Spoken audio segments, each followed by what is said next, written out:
All right, guys.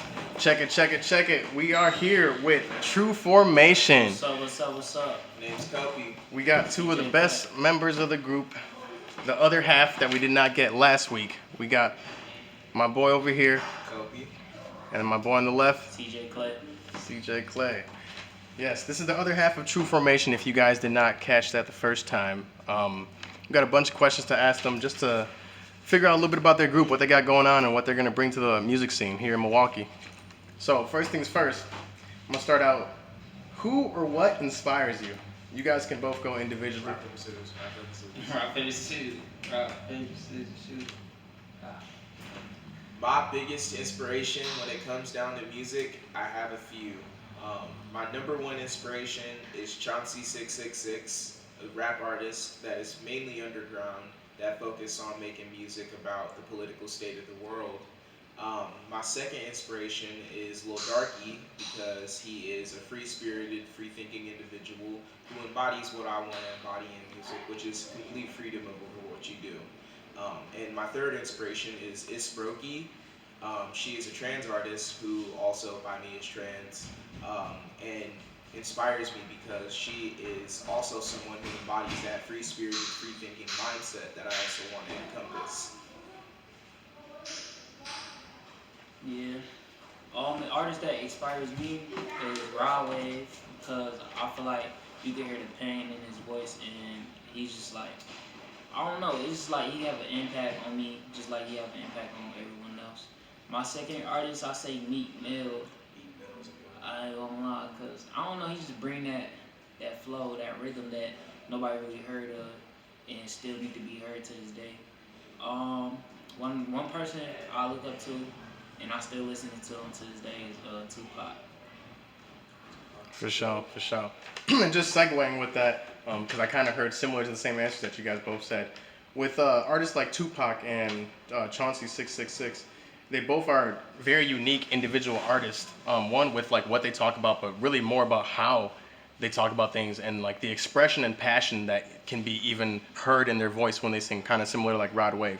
Those are the kind of things that are very inspirational and kind of draw people, you know what I'm saying, to them, you know what I'm saying, in whatever sense it might be, whether they're singing good melodies, rapping good on beat or whatever, or just having that passion. People are drawn to that, you know what I'm saying. I know you guys are very passionate. So my follow-up question from here is, how did you guys start making music? What exactly like led you to make music besides the people you were inspired by?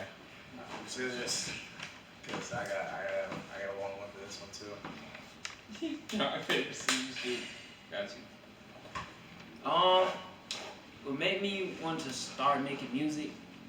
Honestly, well, when I first like started getting to feel music, I was like 5 years old. I was growing up, listening to the blues with my grandma and stuff like that, dancing, battle rapping, just freestyling most of the time for real. And just recently, last year, that's when I really started taking it serious. So yeah. I remember a couple of years ago when I was like, 14, 15, and my mom took me to one of our cousin's house, and she got in the studio. She made some straight trash, but it showed me how easy it was to get into a studio and make music. So when I got into the studio for the first time, all I could think is like, dang, Mom, I'm just like you. Yeah. Yeah, I remember my first time in the studio. It was definitely, I wouldn't say embarrassing, but just kind of like, you know, you're in unknown territory. And so being comfortable in a place that you're not comfortable in, it can be hard to find that footing, more or less, so to speak. It's kind of rejuvenating in a way. It's like breathing new life into you. You realize you got a new talent you got. Indeed. One of the things that I know, just as an educator and coming up, sometimes the most uncomfortable thing that we could deal with is learning something new. And there is like a territory or even gray area space that people lie in when they're learning something new. And it can be very uncomfortable for people. If you could recognize that, learn to get past it, then once you actually start to learn something, you have recognition and familiarity, everything really comes much easier for you. And if you can be comfortable in one time, you know, with that uncomfortability and get past it, you can do it 100,000 times, you know. Yeah. Makes you stronger as a person. So I did also notice you guys have the Music Over Madness shirt on. Could you tell me a little bit about that? What is Music Over Madness, or where does that come from? It's come from a movement. Your move MKE. We started a movement. Music over madness, which means instead of like showing like people like your angry side, like pissing positive out there in the world, you know, and like show some love to other people through your music, whatever way you want to put it, dancing that got music in it too, like, you know what I mean, just show you some love, you know what I mean? Music But over yeah. madness. Music over madness, music over madness. Music over madness, to put it simply, is it's an expression. It's an expression to put like it's an expression to put expression over aggression, in a way, and it all kind of comes full circle because if you choose to instead do something passionate, you choose something do something positive instead of choosing the side of madness and going all crazy and doing whatever crazy things you think may fall under the lines of madness. It's a powerful statement. Yeah. And I could agree with you on that.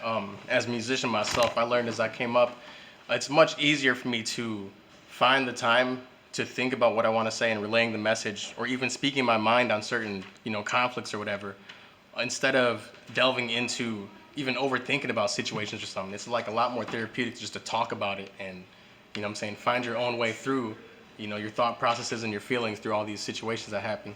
Yeah.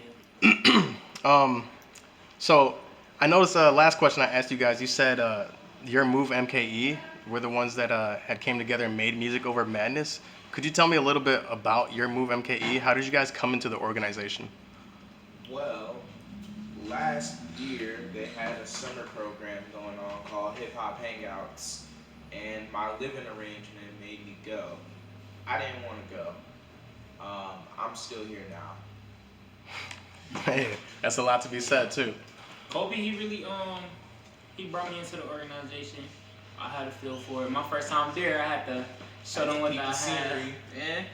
I had to peep the scenery. I had to show them what I got. And I actually liked it there. They actually liked my music, so I was like, I'm gonna stay there for sure. Yeah, that's what's up. And we definitely appreciate you guys and love to vibe with you. I know myself, I've just been able to grow and develop first as a musician, an artist, and thirdly as like a father and educator. One, teaching you guys and teaching my own kids and setting my own standards and structures and, representing what I want to represent. And I fully embody everyone to try to be the most transparent, full version of themselves. There's no reason to have to want to hide anything from anyone, especially if you're doing things the right way. So work towards being the best version of yourself. Good character, good things, positivity. Yeah. Okay, so we're actually only on the third question, which is crazy. You wouldn't believe it. My third question I have here is, who would you compare your music style to? That's a good question. That's hard for me. All right, I'll answer first. When I listen to my music, the first person I think of is Shanti. Honestly, I love hearing my inspiration in myself because it shows me that I'm going on the right path. If that makes sense, it's showing me that I'm going the way that I want to go. And whenever I hear my music, all I hear is Chauncey, just loud, angry Chauncey. It's a kid that's trying to express himself. I love it. Dang, it's hard for me because I like switching my genre, so. Well, that's okay. You can have multiple inspirations, or Yeah. multiple people that you compare your music style to. Because I could say I'm a fusion of a lot of different artists. Yeah. For sure. I say the same for me. I say some people say my style sound like Meek Mill a little bit. I like to sing a little bit too, so I put a little Chris Brown on top of that. That's my two for right now, honestly. Okay. I don't really know.